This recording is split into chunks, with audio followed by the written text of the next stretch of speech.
حروف مقطعات کی تھوڑی سی تفصیل آج ہم سمجھ لیں۔ اس کے 3 حصے ہیں۔ پہلا ہے الف سے زال تک، یہ 9 حروف بنتے ہیں، الف با تا سا۔ اگر گنے تو الف سے زال تک کتنے بنتے ہیں؟ 9 حروف بنتے ہیں۔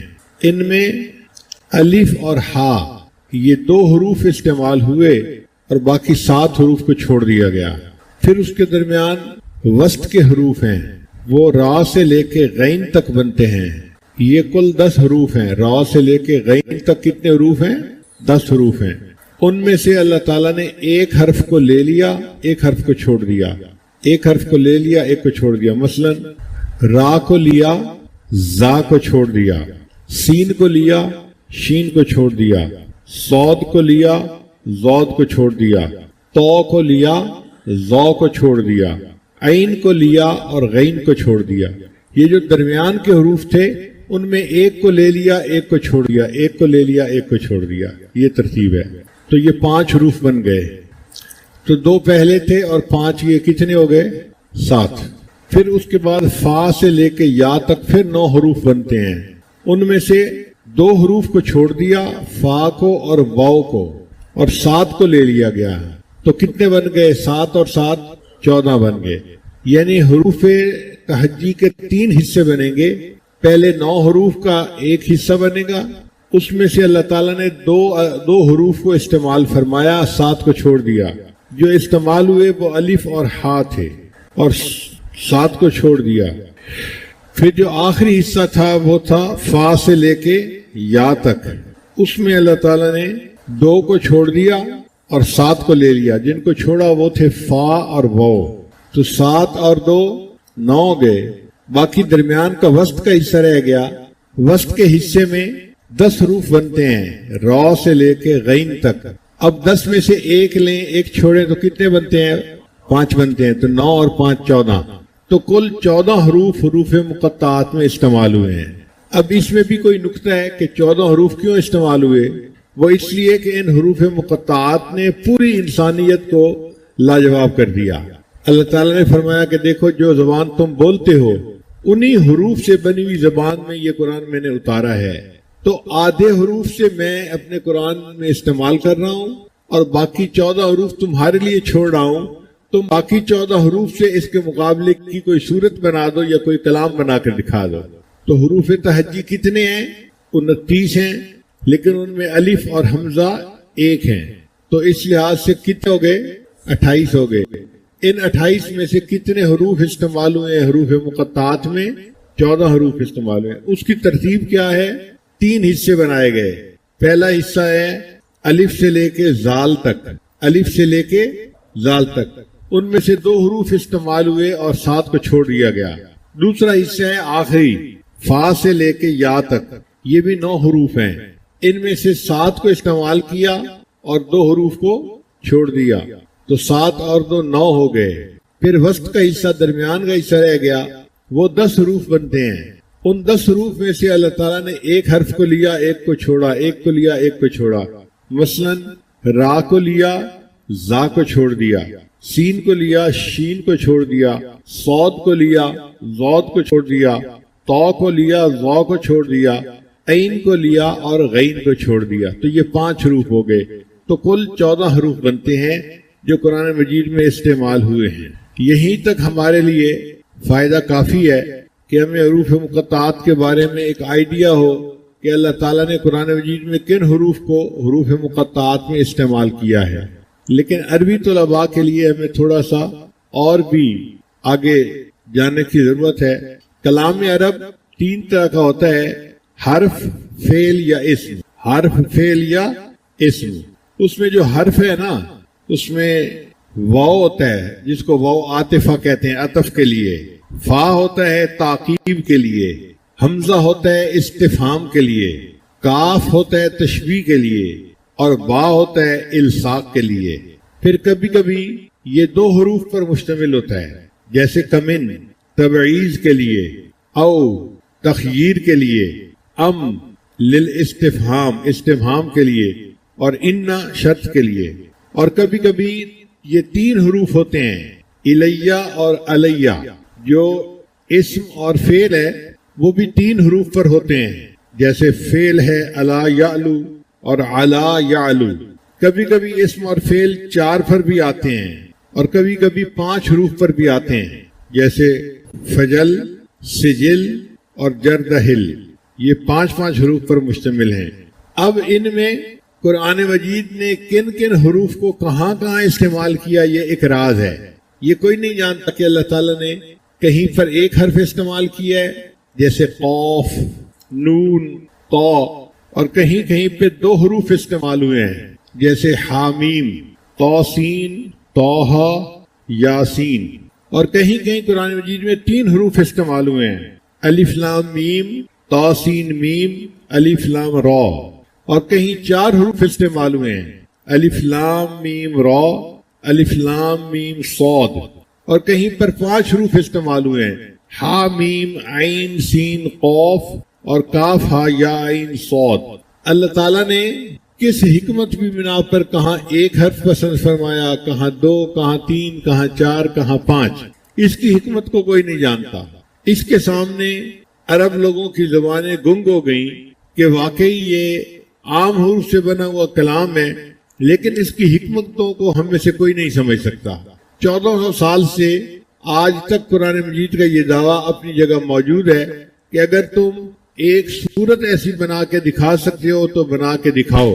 آپ اندازہ لگائیے، وہ کفار جو مخالفت کرتے تھے، جو بڑے زبان کے ماہر تھے، جو اسلام کی مخالفت میں خود قتل ہو گئے، اپنی اولادوں کو قتل کروا دیا، اگر وہ اس چیلنج کو قبول کر سکتے ہوتے تو کیوں نہ قبول کر لیتے؟ وہ فوراً جواب دیتے جی ہم بنا کے دکھاتے ہیں. لیکن آج تک قرآن مجید کے اس کے دعوے کو کوئی قبول نہ کر سکا. اس کا مطلب یہ ہے کہ واقعی یہ قرآن مجید کا ایسا دعویٰ ہے کہ جس کا کوئی آج تک جواب نہیں دے سکا، نہ دے سکے گا. بعض مفسرین نے کچھ حروف کے معنی بیان کیے ہیں سمجھنے کی خاطر. مثال کے طور پر الف لام میم، یہ 3 حروف ہیں. وہ فرماتے ہیں الف سے مراد اللہ، اور میم سے مراد محمد صلی اللہ علیہ وسلم، اور لام سے مراد جبرائیل جو اللہ اور اس کے نبی کے درمیان واسطہ بنے، قرآن مجید کو اللہ سے لے کر نبی علیہ السلام تک لائے. تو انہوں نے اس طرح کچھ حروف کے معانی بھی بتائے ہیں. الف لام میم، الف سے مراد اللہ اور میم سے مراد محمد صلی اللہ علیہ وسلم، اور لام سے مراد جبرائیل کہ وہ جبرائیل واسطہ بنے اور اللہ تعالیٰ کا کلام نبی علیہ السلام تک پہنچانے والے بنے. بعض حروف کو اگر جمع کیا جائے تو یہ نام بھی بن جاتا ہے، جیسے الف لام را، ایک جگہ پر یہ حروف مقطعات آئے ہیں، اور حامیم یہ بھی آئے ہیں، اور نون یہ حرف بھی آیا ہے. اگر ان تینوں کو ملائیں تو یہ الرحمن بنتا ہے. اب الرحمن کے اس لفظ کو اس طرح ڈیوائیڈ کر کے صورتوں کے آگے لانے میں کیا حکمت ہے، یہ اللہ تعالیٰ ہی بہتر جانتے ہیں. سچی بات تو یہ ہے کہ یہ حروف اللہ اور اس کے پیارے حبیب صلی اللہ علیہ وسلم کے درمیان اشارات ہیں، یہ راز ہیں. جہاں محبت کا تعلق ہوتا ہے نا، وہاں پہ پورا لفظ بولنے کی ضرورت نہیں ہوتی، ایک حرف ہی پیغام پہنچا دیتا ہے. ایک شاعر تھا، اپنے محبوب کے ساتھ جا رہا تھا تو محبوب کی سواری آگے نکل گئی، تو اس نے اس پر شعر کہا، لا تحسبی ان نسینا الایجاف، کہ تو یہ نہ سمجھ کہ ہم اونٹ کو دوڑانا بھول گئے ہیں. فقلت لها کفی فقالت لی کاف، میں نے اسے پکارا کفی. کف کہتے ہیں رک جانے کو، اگر مرد ہو تو کف کہیں گے، اگر عورت ہو تو تسنیہ کا صیغہ کفی کہیں گے. تو میں نے کہا کہ رک جاؤ، تو اس نے مجھے کہا کہ تمہیں پورا لفظ بولنے کی کیا ضرورت ہے، اگر کفی کہو گے تو سب سمجھ جائیں گے کہ تم رکنے کا اشارہ کر رہے ہو. تم اگر صرف کاف ہی کہہ دیتے تو میں تمہارے پیغام کو سمجھ جاتی. تو پورا لفظ بولنے کی ضرورت نہیں، ایک حرف بولنا کافی ہے.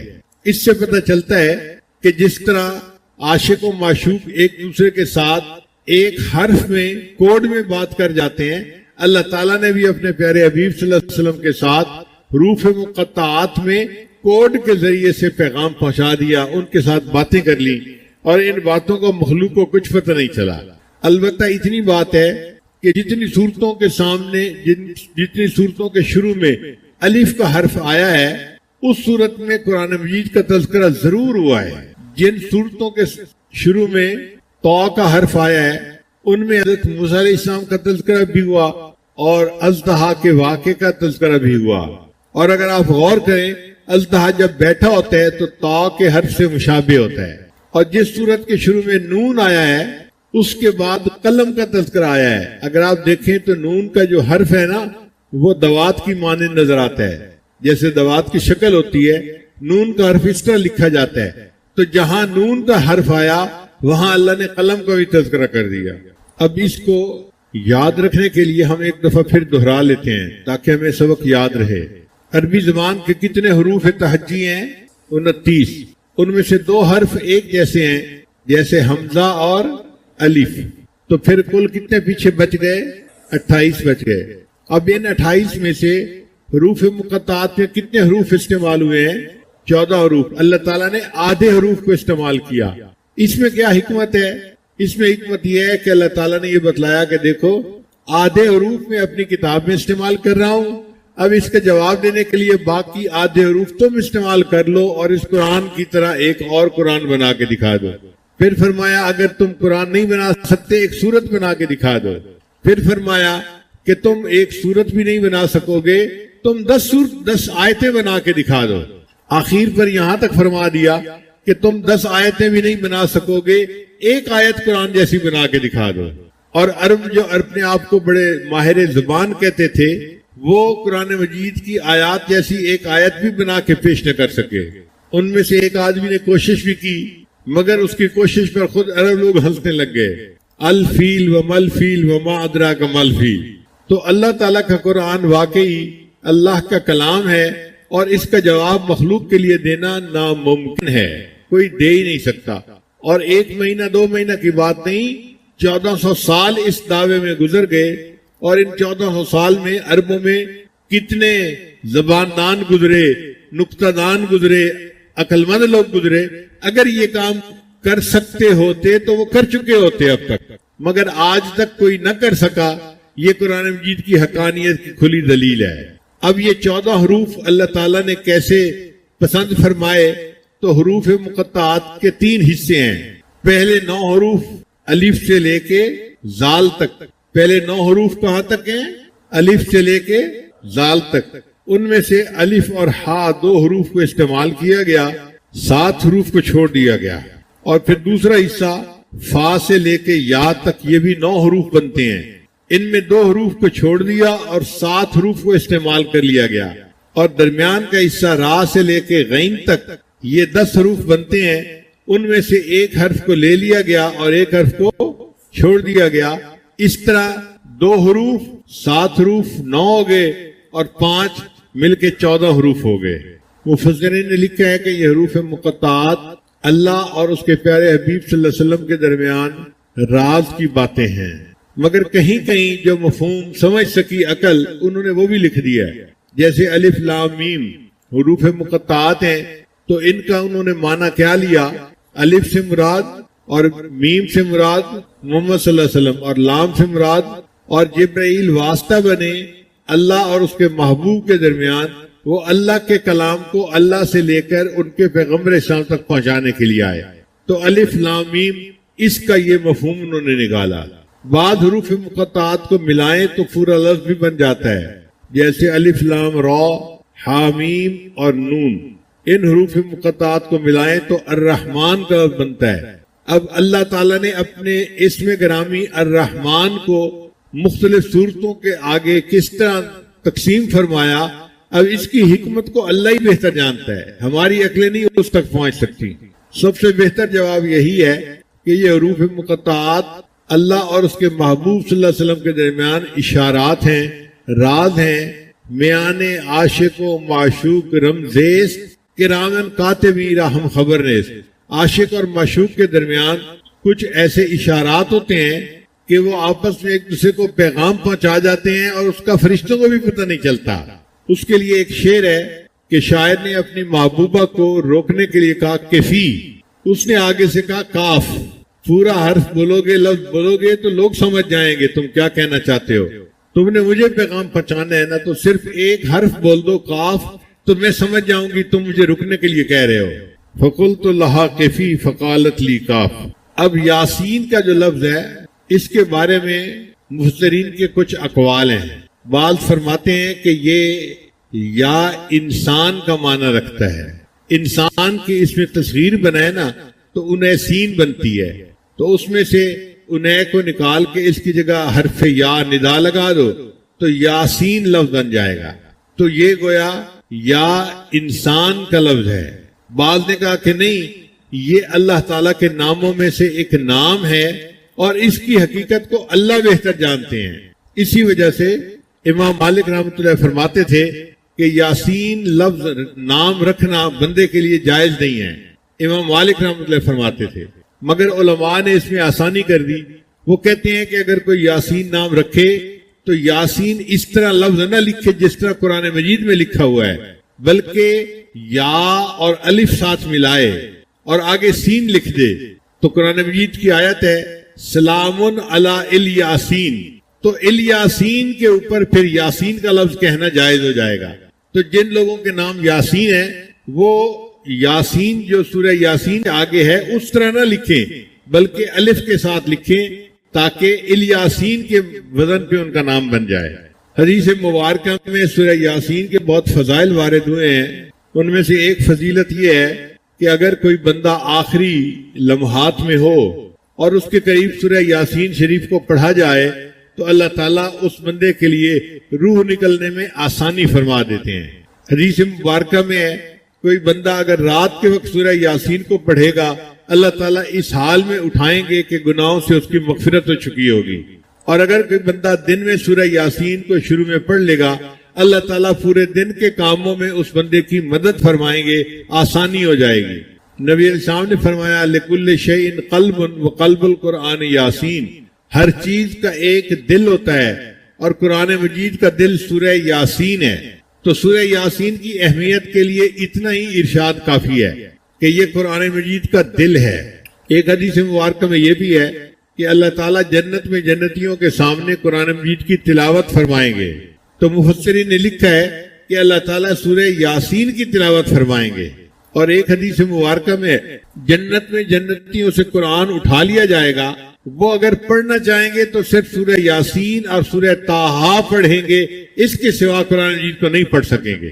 تو قرآن مجید کی اس صورت کا یہ بھی اعزاز ہے کہ جنت میں بھی جنتی پڑھنا چاہیں گے تو وہ سورہ یاسین کو پڑھ سکیں گے۔ میں نے اپنے والدین کے زمانے میں سورہ یاسین کو بہت کثرت سے گھر میں پڑھتے ہوئے دیکھا ہے۔ گھر میں کوئی پریشانی آتی، کوئی مسئلہ آتا تو میرے والد صاحب فرمایا کرتے تھے کہ سورہ یاسین کو مبینوں کے ساتھ پڑھو۔ قرآن مجید میں 7 مرتبہ مبین کا لفظ استعمال ہوا ہے۔ شروع سے پڑھنا شروع کریں، پہلے لفظ مبین تک پڑھیں، پھر شروع کریں، پھر دوسرے مبین لفظ تک، پھر تیسری مرتبہ شروع کریں، پھر تیسرے مبین لفظ تک، پھر چوتھا، پھر پانچواں، 7 اس طرح کر کے پڑھیں اور پھر دعا مانگیں۔ تو میرے والد صاحب فرمایا کرتے تھے کہ دعا قبول ہوتی ہے، اللہ تعالیٰ پریشانی کو دور کر دیتے ہیں۔ میں نے اپنے بچپن میں اپنے والدین کو سینکڑوں مرتبہ مبین کے ساتھ سورہ یاسین پڑھتے ہوئے دیکھا ہے۔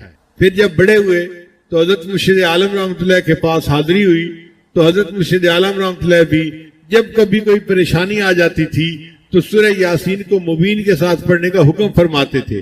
تو جو عمل والدین میں نے زندگی میں دیکھا تھا بچپن میں، اس کو جوانی میں اپنے شیخ کی زندگی میں بھی دیکھا۔ تو مشائخ کے ہاں یہ معمول رہا ہے، بہت سارے لوگ پریشانیوں کا شکار ہوتے ہیں اور پھر عملیات والوں کے پیچھے بھاگتے ہیں۔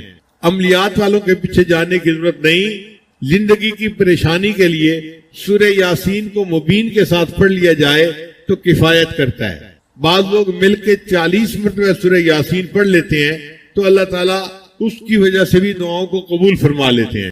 ہم نے رائے ونڈ میں بھی یہ عمل دیکھا، کئی مرتبہ جماعت کے اکابر کہتے تھے کہ جی حالات اچھے نہیں، پریشانی آ گئی، تو سب لوگ 40 مرتبہ سورہ یاسین شریف پڑھ لیں، تو 40 مرتبہ سورہ یاسین شریف پڑھ کے دعا مانگی جاتی تھی، اللہ تعالیٰ دعا قبول فرما لیتے تھے، حالات ٹھیک ہو جاتے تھے۔ تو یہ بزرگوں میں بہت کثرت کے ساتھ عمل ہے۔ اب سوال پیدا ہوتا ہے کہ سورہ یاسین کو قرآن مجید کا دل کیوں کہا گیا، قلب کیوں کہا گیا؟ تو مفسرین نے لکھا ہے کہ 3 عقیدے بنیادی ہیں، ایک اللہ تعالیٰ کی وحدانیت کا، ایک نبی علیہ الصلوۃ والسلام کی رسالت کا، اور ایک موت کے بعد حشر نشر، دوبارہ زندہ ہونا اور سوال و جواب کا ہونا، یہ بنیادی عقیدہ ہے۔ اس سورہ یاسین شریف میں ان تینوں عقائد کے اوپر بات کی گئی ہے۔ سورہ یاسین شریف میں 3 بنیادی نکات کو کھولا گیا ہے، ایک وحدانیت کو، ایک نبی علیہ السلام کی رسالت کو، اور تیسرا بعثت کو، یعنی مرنے کے بعد جو اٹھنا ہے اور جواب دینا ہے، اس کو کھولا گیا ہے۔ کیونکہ تینوں بنیادی نکتے اس میں کھولے گئے، اس وجہ سے اللہ تعالیٰ کے محبوب صلی اللہ علیہ وسلم نے اس سورت کو پورے قرآن مجید کا دل کہا ہے۔ اور بعض مفسرین نے یہ بھی لکھا ہے کہ مختلف صورتوں میں مختلف مضامین ہوئے ہیں، یہ وہ صورت ہے جس میں اللہ تعالیٰ نے اپنے محبوب صلی اللہ علیہ وسلم کے رسالت کا قسم کھا کر اعلان کیا ہے۔ چونکہ محبوب کو تسلی دی گئی اور ان کو بتایا گیا کہ آپ سیدھے راستے پر ہیں، آپ پریشان نہ ہوں ان کفار کے رد عمل کی وجہ سے، تو محبوب کے دل کو تسلی ہوئی، خوشی ہوئی، اسی لیے اس کو قرآن مجید کا قلب کہا گیا۔ یہ بھی نقطہ ذہن میں رکھیے کہ اللہ تعالیٰ نے قرآن مجید میں جہاں باقی انبیاء کو پکارنا تھا نام سے پکارا، یا آدم، یا نوح، یا ابراہیم، یا یحییٰ، یا موسیٰ، یا عیسیٰ، مختلف انبیاء کو پکارنا تھا تو ان کے نام لے کر پکارا گیا۔ لیکن جب اپنے محبوب صلی اللہ علیہ وسلم کی باری آئی تو اللہ تعالیٰ نے اپنے محبوب صلی اللہ علیہ وسلم کو نام لے کے کہیں نہیں پکارا۔ پورے قرآن مجید میں یا محمد کا لفظ کہیں نظر نہیں آئے گا۔ اللہ نے ان کو القاب سے پکارا، یا ایھا الرسول، یا ایھا النبی، یا ایھا المزمل، یا ایھا المدثر، اللہ نے القاب کے ساتھ اپنے محبوب کو خطاب فرمایا۔ تو یہ جو یاسین ہے یہ بھی گویا نبی علیہ السلام کا نام تھا، صفاتی نام تھا، اور اللہ تعالیٰ نے اپنے محبوب صلی اللہ علیہ وسلم کے نام سے ان کو اس طرح پکارا۔ بعض حدیث میں ہے کہ طٰہٰ بھی نبی علیہ السلام کا نام ہے، اس لیے ایک سورت کے سامنے طٰہٰ کے حروف بھی آئے ہیں۔ تو آج کا درس ہم اسی حد تک رکھیں گے۔ گویا ہم نے حروف مقطعات کے بارے میں کچھ پڑھا کہ یہ 28 ہیں اور ان میں سے 14 استعمال ہوئے ہیں، اور باقی 14 کو اللہ نے چھوڑ دیا مخالفین کے لیے کہ تم اس جیسا کلام بنا کے دکھاؤ۔ 14 حروف کو میں نے اپنی کتاب میں استعمال کیا اور باقی 14 حروف کو استعمال کر کے تم اس کا جواب لکھ کر بتاؤ۔ مگر قرآن مجید کا یہ دعویٰ ایسا تھا کہ جس چیلنج کو کسی نے قبول نہ کیا، اور آج 1400 سال گزارنے کے بعد بھی یہ بات اپنی جگہ سچ ہے کہ یہ کلام الہی ہے، کسی انسان کا کلام نہیں ہے۔ کسی شاعر کا کلام ہوتا، کسی بندے کا کلام ہوتا تو اور بندے بھی بنا سکتے، لیکن جب کوئی نہ بنا سکا، اس کا مطلب یہ مخلوق کا کلام نہیں، یہ خالق کا کلام ہے، اور مخلوق کے عقل و دانش سے بلند تر ہے۔ کوئی جرات ہی نہیں کر سکتا۔ ایک قرآن بنانا تو کیا ایک سورت نہیں بنا سکتے، ایک سورت کیا 10 آیتیں نہیں بنا سکتے، 10 آیتیں کیا ایک آیت قرآن جیسی نہیں بنا سکتے۔ تو یہ اللہ کا کلام اتنا عظیم ہے کہ اس جیسی ایک آیت بھی بنا کر پیش کرنا ناممکن ہے۔ پھر یہ جو حروف مقطعات ہیں یہ اللہ کے محبوب صلی اللہ علیہ وسلم کے اور اللہ کے درمیان راز ہیں۔ جیسے الف لام میم، الف سے مراد اللہ، میم سے مراد محمد صلی اللہ علیہ وسلم، اور لام سے مراد جبرائیل علیہ السلام، کہ اللہ کا پیغام محمد صلی اللہ علیہ وسلم تک پہنچنا تھا، اور پہنچانے والے کون تھے؟ وہ جبریل علیہ السلام تھے جو واسطہ بن گئے۔ اور اکثر جن صورتوں کے سامنے الف کا حرف استعمال ہوا ہے اس میں قرآن مجید کا تذکرہ ضرور ہے۔ الف لام میم ذالک الکتاب لا ریب فیہ، الف لام را تلک آیات الکتاب المبین۔ تو الف کا جہاں بھی حرف آیا ہے آگے کی آیات میں قرآن مجید کا تذکرہ ضرور آیا ہے، اور جس صورت کے آگے تو کا حرف آیا ہے اس صورت میں حضرت موسیٰ علیہ السلام کا تذکرہ آیا ہے، یا پھر جو اژدہا کا واقعہ حضرت موسیٰ علیہ السلام کو پیش آیا اس واقعے کا تذکرہ آیا ہے۔ اگر ہم اژدہا کو دیکھیں تو اس کی شکل دیکھنے میں کیسے لگتی ہے؟ تو کے حرف کی مانند ہوتی ہے، اور جس صورت کے سامنے نون کا حرف آیا ہے اس کے آگے قلم کا تذکرہ ضرور آیا ہے۔ اگر ہم نون کے حرف کو دیکھیں تو وہ دوات کی مانند نظر آتا ہے، اور نون کو اگر لفظ کے طور پہ سنیں تو یہ نون جو ہے مچھلی کو کہتے ہیں، اور جس میں نون کا حرف آیا ہے اس صورت میں حضرت یونس علیہ السلام کا تذکرہ بھی اکثر و بیشتر آیا ہے۔ بہرحال فیصلہ کن بات یہی ہے کہ یہ حروف مقطعات اللہ اور اس کے معبود صلی اللہ علیہ وسلم کے درمیان راز ہیں، اور اس کی دلیل یہ ہے کہ عاشق و معشوق ایک دوسرے کے ساتھ اشاروں میں باتیں کر دیتے ہیں، ان کو پورے لفظ بولنے کی ضرورت نہیں پیش آتی۔ میان عاشق و معشوق رمزیست، کرامن کاتبین را ہم خبر نیست۔ بعض لوگ کہتے ہیں کہ جی قرآن مجید کو ترجمے کے ساتھ پڑھنا چاہیے، بڑی اچھی بات ہے، واقعی ترجمے کے ساتھ پڑھنا چاہیے، لیکن جو بچے بغیر ترجمے کے پڑھتے ہیں وہ اس کے مخالفت کرتے ہیں، یہ غلط بات ہے۔ وہ کہتے ہیں جی طوطے کتنا بیٹھے رٹ رہے ہیں، کیا ضرورت ہے اس کی؟ بھائی بغیر معنی کے بھی اگر پڑھ رہے ہیں تو پھر بھی پڑھنا ثواب ہے۔ مجھے جرمنی میں ایک صاحب مل گئے، کہنے لگے جی یہ طوطے کتنا رٹنے کا کیا فائدہ جب سمجھ ہی نہیں آ رہی۔ تو ان کا قرآن مجید کا حلقہ ہوتا تھا، تو میں نے کہا کہ آپ پورے قرآن مجید کو سمجھ کے پڑھتے ہیں؟ کہنے لگا ہاں میں تو حلقہ کرواتا ہوں، پورے قرآن مجید کو سمجھ کے پڑھتا ہوں۔ میں نے کہا اچھا ترجمہ کرو، کاف ہا یا عین صاد، اس کا ترجمہ کیا ہے؟ اب میرا منہ دیکھنے لگا، میں نے کہا کرو نا ترجمہ۔ کہنے لگا جی اس کا ترجمہ تو میں نہیں کر سکتا۔ میں نے کہا اگر یہ بغیر ترجمے کے ہر لفظ پڑھا اور اس پر اللہ نے اجر دیا، تو باقی قرآن مجید کو بغیر ترجمے کے پڑھیں گے تو اللہ کیوں اجر ادا نہیں فرمائیں گے؟ اس پر بھی اجر ملے گا۔ تو قرآن مجید کو سمجھ کے پڑھیں تو بھی اجر ملتا ہے، بن سمجھے پڑھیں تو بھی کلام الہی ہے، پھر بھی انسان کو اجر ملتا ہے، پڑھنا چاہیے۔ تو اللہ تعالیٰ نے یاسین کے حروف کے بعد پھر اپنے حبیب صلی اللہ علیہ وسلم کی رسالت کا تذکرہ کیا، پھر قرآن مجید کی قسم کھائی اور قسم کھا کے اپنے حبیب صلی اللہ علیہ وسلم کی رسالت کا تذکرہ کیا۔ انک لمن المرسلین، بے شک آپ بھیجے ہوئے میں سے، آپ رسولوں میں سے ہیں۔ اب اللہ تعالیٰ گواہی دیں تو یہی بہت تھا، چہ جائے کہ اللہ تعالیٰ قسم کھا کر گواہی دیں، یہ تو اور بات مؤکد ہو گئی، اور اس سے نبی علیہ السلام کی شان اور زیادہ کھل کر سامنے آ گئی۔ تو اللہ تعالیٰ نے تمام انبیاء، بہت سارے انبیاء کی رسالت کی گواہی دی ہے، لیکن قسم اٹھا کر گواہی صرف اپنے محبوب صلی اللہ علیہ وسلم کی رسالت کی دی ہے۔ انک لمن المرسلین، بے شک آپ رسولوں میں سے ہیں۔ اور پھر یہ بھی گواہی دی علی صراط مستقیم، کہ آپ سیدھے راستے کے اوپر ہیں۔ اب دیکھیے ہم روزانہ نماز کے اندر سورہ فاتحہ پڑھتے ہیں، اہدنا الصراط المستقیم، اللہ ہمیں سیدھے راستے کی رہنمائی فرما دیجئے۔ تو کوئی اگر ہم سے پوچھے کہ بھئی سیدھا راستہ کون سا ہے، تو ہم کیا جواب دے سکتے ہیں کہ سیدھا راستہ وہ ہے جو نبی علیہ السلام کی سنت والا راستہ ہے، کیونکہ اللہ گواہی دیتے ہیں کہ علی صراط مستقیم، آپ سیدھے راستے کے اوپر ہیں۔ تو نبی علیہ السلام کی سنت کی پیروی والا راستہ یہ صراط مستقیم ہے۔ جو محبوب کی سنت پر عمل کرے گا وہ سیدھے راستے کے اوپر اپنی زندگی گزارے گا، جو قرآن مجید کی تعلیمات پر عمل کرتا ہے وہ سیدھے راستے پہ زندگی گزارے گا۔ لا الہ الا اللہ محمد رسول اللہ، دعا کر لیجئے۔ آمین۔ الحمدللہ رب العالمین والعاقبۃ للمتقین والصلاة والسلام علی رسولہ محمد وعلیہ واصحابہ اجمعین۔ اے کریم پروردگار، ہم تیرے عاجز و مسکین بندے ہیں، ہمارے حال پہ رحم فرما، ہمارے گناہوں کو معاف فرما، ہماری خطاؤں کو معاف فرما۔ اللہ ہمیں گناہوں سے پاک صاف زندگی نصیب فرما، معصیت سے خالی زندگی نصیب فرما۔ اے کریم اللہ، ہمارے لیے گناہوں سے بچنا مشکل ہے، تیرے لیے تو بچانا آسان ہے، ہمیں گناہوں سے بچا لیجئے۔ اللہ گناہ کر کر کے ہم مزید تھک چکے ہیں، تنگ آ چکے ہیں، چھٹکارا چاہتے ہیں، گناہوں سے چھٹکارا نصیب فرما۔